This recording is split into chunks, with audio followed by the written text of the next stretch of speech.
What's up, YouTube? We coming at you with the God's Trinity podcast, and we here with Mike Grand A. and today we gonna be reading chapter 9 of Genesis. This is our 10th episode.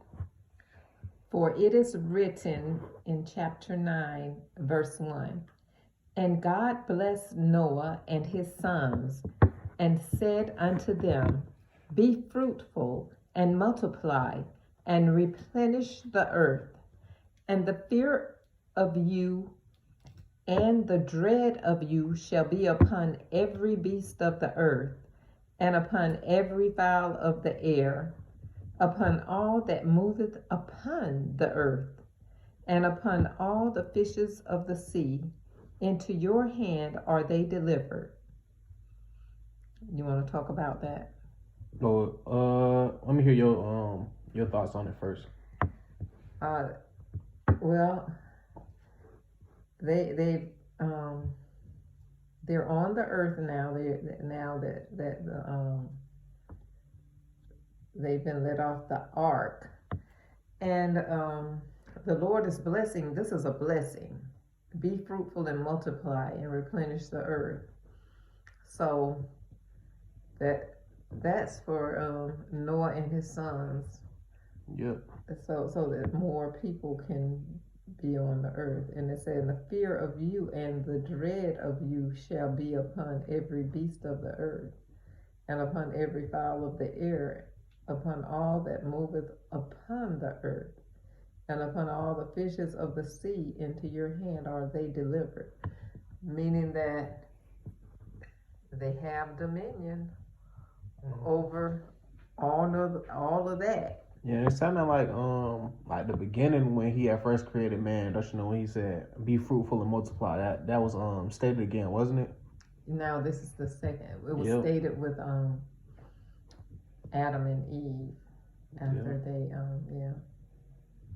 And so it's like a new beginning. A new beginning. And so now it's up to them to go about raising their children to be servants of God. Mm-hmm. And now I'm going to continue on with verse 3. Every moving thing that liveth shall be meat for you.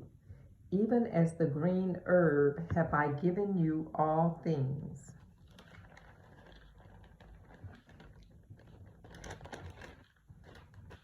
But flesh with the life thereof, which is the blood thereof, shall ye not eat. So God said we can eat, but we can't eat flesh, which is the blood thereof. No blood shall we eat. Verse 5. And surely... Hold on, we can't eat any flesh? Flesh with the life thereof, meaning cannibalism sounds like you eat a person with, or an animal with blood. Living animal. So we can't be eating no chitlins and. Well, they didn't say that. I mean, as flesh, that blood used to be in. Well, we'll get to that. Or was he talking about that steak we made in the cooking channel? He didn't talk about that. Yeah, you can't eat that. Very simple. Say, but flesh with the life thereof.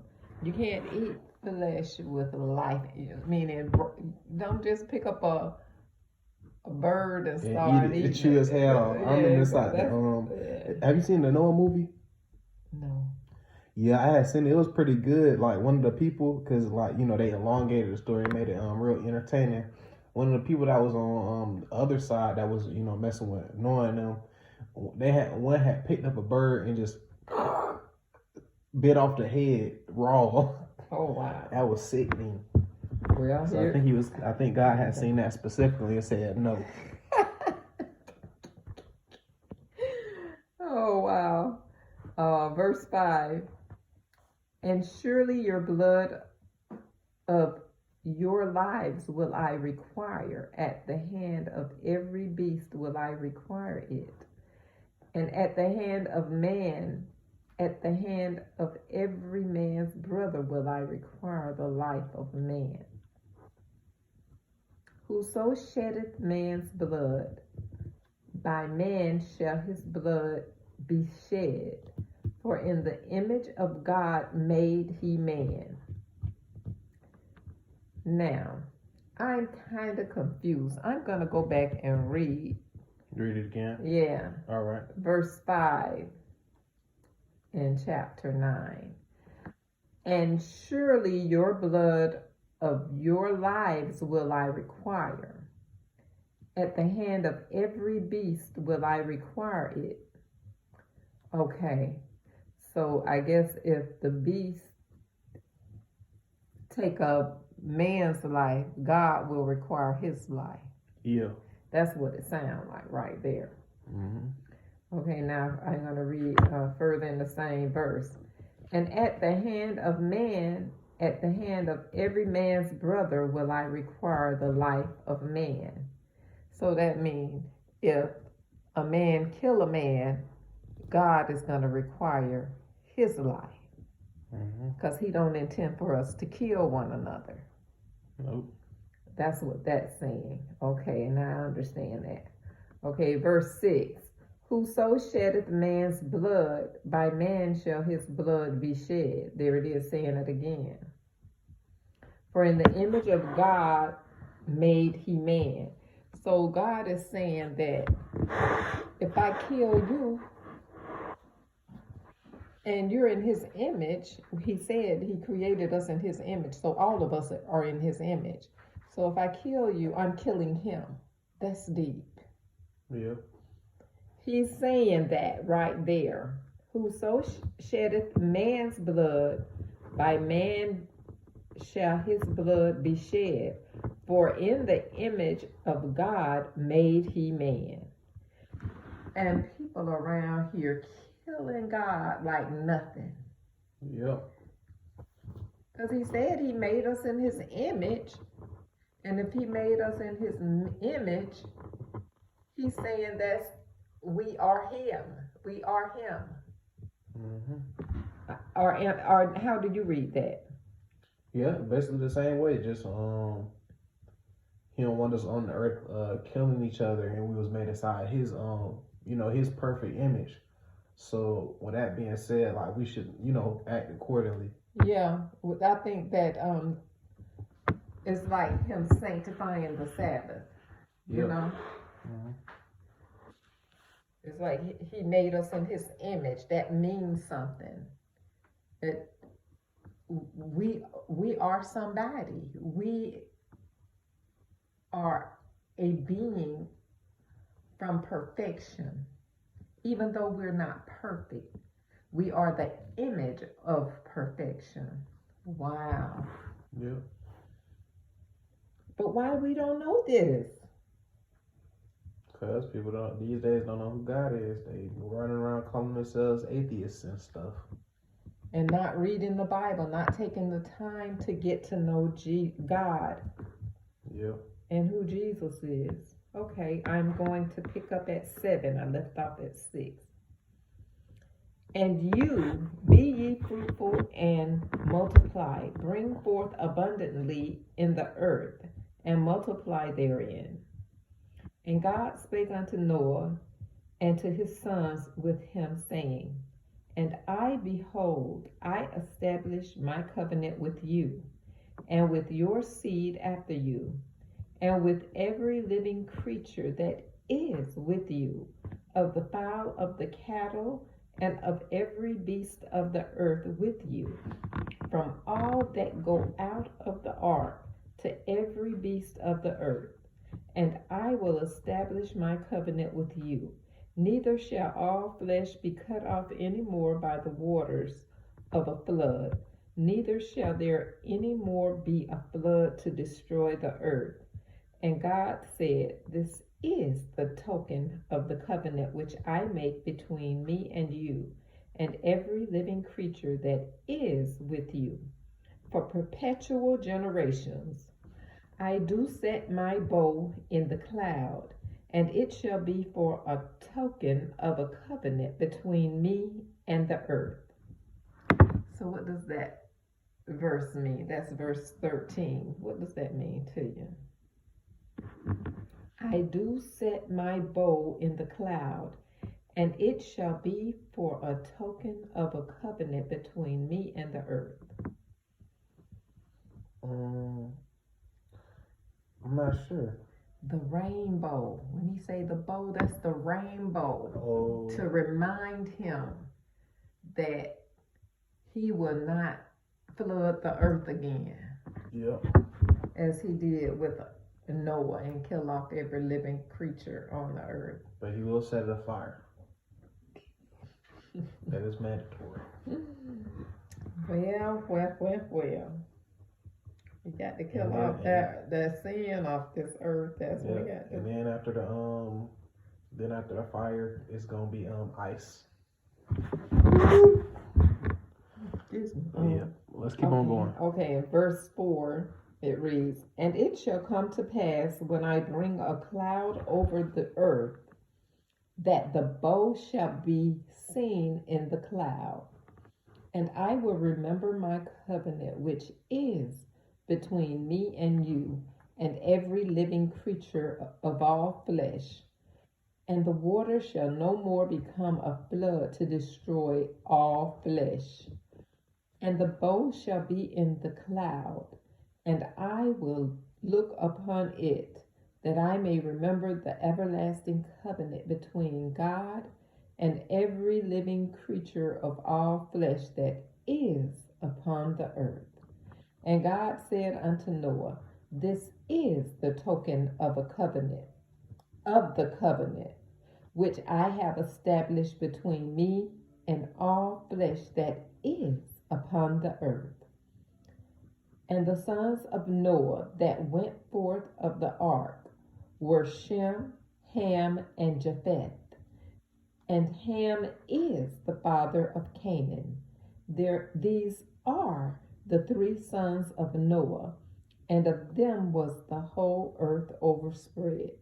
And Noah began to be an husbandman, and he planted a vineyard, and he drank of the wine, and was drunken, and he was uncovered within his tent. And Ham, the father of Canaan, saw the nakedness of his father, and told his 2 brethren without. And Shem and Japheth took a garment, and laid it upon both their shoulders, and went backward, and covered the nakedness of their father, and their faces were backward, and they saw not their father's nakedness. And Noah awoke from his wine, and knew what his younger son had done unto him. And he said, Cursed be Canaan, a servant of servants shall he be unto his brethren. And he said, Blessed be the Lord God of Shem, and Canaan shall be his servant. God shall enlarge Japheth, and he shall dwell in the tents of Shem, and Canaan shall be his servant. And Noah lived after the flood 350 years, and all the days of Noah were 950 years, and he died. So look at that. Yeah, so what was going on with the curse? That's a curse. That is the curse. So explain that. This is what happened.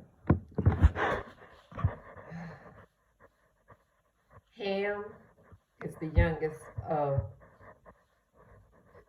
Japheth and what's the other son's name?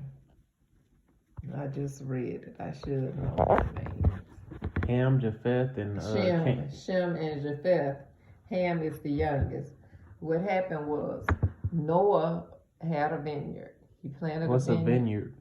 It's a grapevine, grapes. He planted grapes. Mm-hmm. And he made wine from the grapes. And then it said right here, it says, and he drank of the wine and was drunken.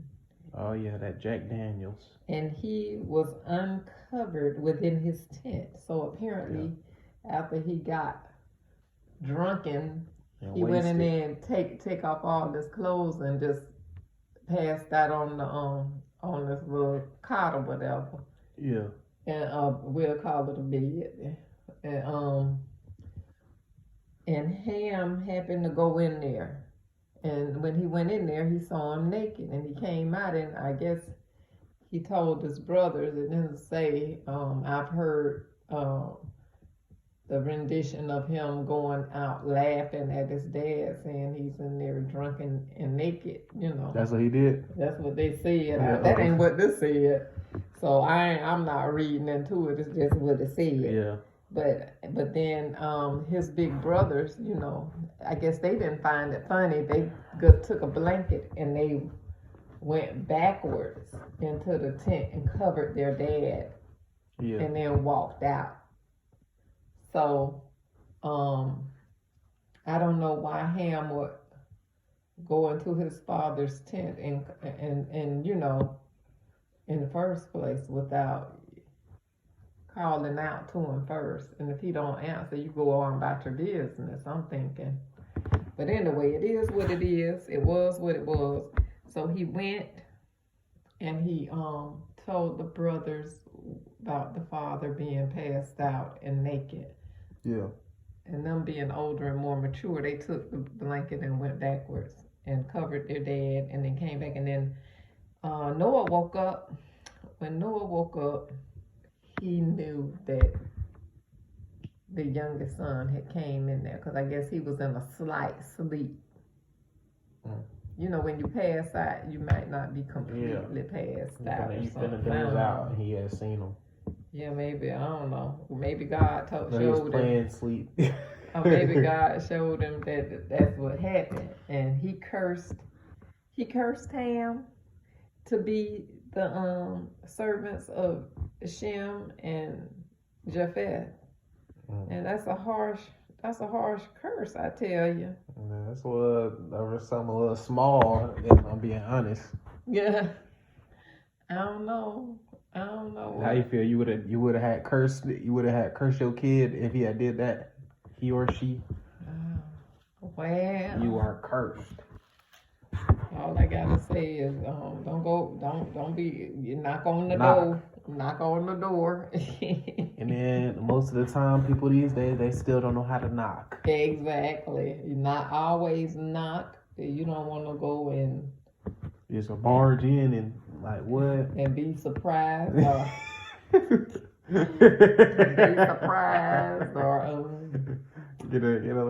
plumb be baffled. You know, you don't.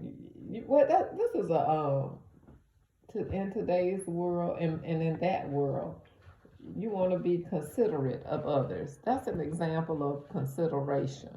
Yeah. You know how it is important to be considerate. Yeah. Because now look at this. And the gift that just keeps on giving. Look at this. Unlocked doors, huh? Well, it's good to have locked doors, but it's they good ain't have to none. just. They didn't have none. They just had 10. But you still could. Father, are you there? He don't answer. Keep skipping. Yeah, we can talk about that tomorrow. Yeah, talk about it another time. But anyway, here it is now. So how did they make the grape wine back in the day? Same way they make it now. How do they make it now? I'm confused. Do you know? I don't. I really don't know how they make it. Yeah. I wonder how he had made it by hand like that. But I guess that's another topic for another day. Yeah, it is. But you know what? Everything that they do today, I mean back then, they do today. Yep. They just do it a little different. Precisely. They do it a little different. But remember, the wine they had back then were from better grapes than what we have now. No, but like you said inside the last podcast, everything was watered down. Yeah, from the flood. But then again, it might have been slightly better back in the day because before that it wasn't genetically engineering and stuff like that. So yeah, it might have been slightly better then, but it's around all the same. I'm not gonna say slightly. I'm gonna say a great deal better because they've changed. And that was the first time they made that wine was ever made. No, they made wine before the earth was destroyed with the water. Remember they were sending So they were drinking up the wine and up the whatever. So imagine how strong that wine was. Yeah. They was getting wasted. They wasn't in their right mind, Grandma. I'm Grand A. Grand A. Now, that's the end of that chapter. What we got going there? Oh, okay. We can continue to talk on this. So yeah. So what's something you can learn from that? Cause like with that, they were just story building, telling what happened with Noah after the ark, and just telling what happened to him. And then in the end, they swiped in a little lesson. So I just give my thoughts on that lesson. It's just be considerate of, like you said, other people's feelings and how that will make someone feel. Even like with how I was saying inside the other podcast, just weighing your options and knowing like your decisions. Like you gotta think deeply about everything you do, especially when it comes to another human being. Exactly. Or with anything in general. Just make sure you weigh the pros and cons. Like exactly. I'm not gonna call out for somebody they just up in their tent, their private place, because that's as private as it could get back then. Right. Just being inside your tent. And am I just gonna call out, or am I gonna just barge in and see what's cracking? Right. And hey, that's what happened. That's what happened. And you see, when we were talking in the other podcast about consequences. Yep. Of the action, when it came to Adam and Eve, those consequences. Now look, here it is. They done went through all of the flood, got on the ark, and all of that. They've done all of that, and then here comes Ham. Yeah. Here comes Ham with his little inconsiderate self. You know? Yeah. I bet God was thinking as soon as all that had happened, after he had seen that little altercation go down. Let's remember, let's know how I be editing the videos and I be putting in the Soldier Boy thing where he like, huh? Yeah. Yeah, that's what he had said. I'm gonna put it in there. But yeah, God was like, yeah. Here you go again. Yeah. Here we go again. Yeah. Exactly. That's a meme too. That'll fit well with this. Because even if he glanced in there and saw his dad naked, he should have covered up his head, instantly turned around. You know what I'm saying? Instead of trying to be cool and roast with his brothers. Trying to roast them and stuff. Now this don't say that, but I'm like, he was roasting why would he get cursed like that if that's not what happened? It had to be more to the story for Noah to curse Ham to that extent. So I'm like, it's like today.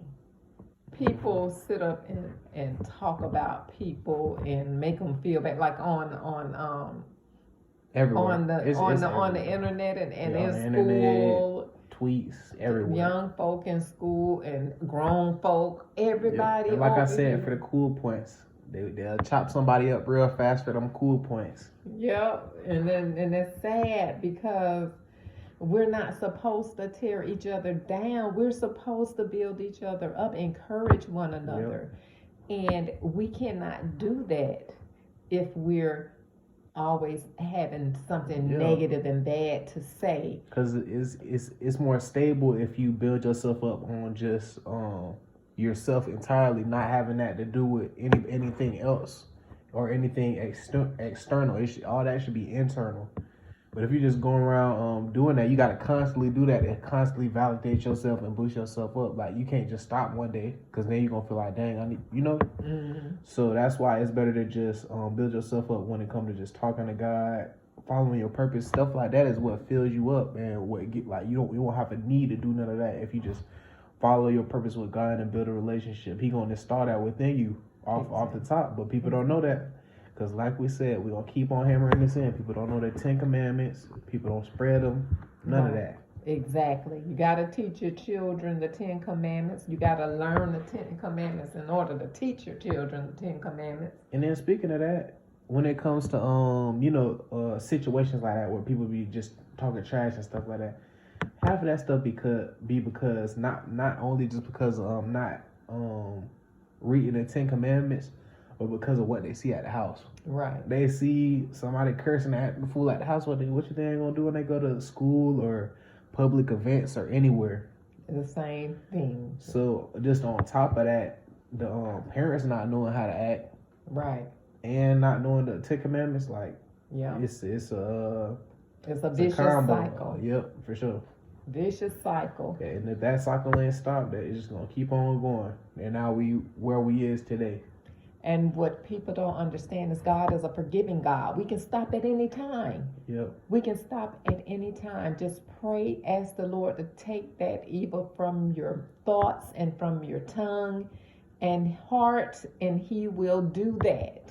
Yeah. He will take it from you. But it's not something, we all know that bad habits are hard to break, but all things are possible through Jesus Christ who strengthens you. And you have to be in that word, get into the word, pray, ask the Lord for strength and guidance, and He will do that. And then bring your family along with you in the change, and don't go back. Yeah, we're all gonna say, well, you used to, well, that's a used to. When God deliver us, it's a movement forward. It's not a look back. It's not a go back.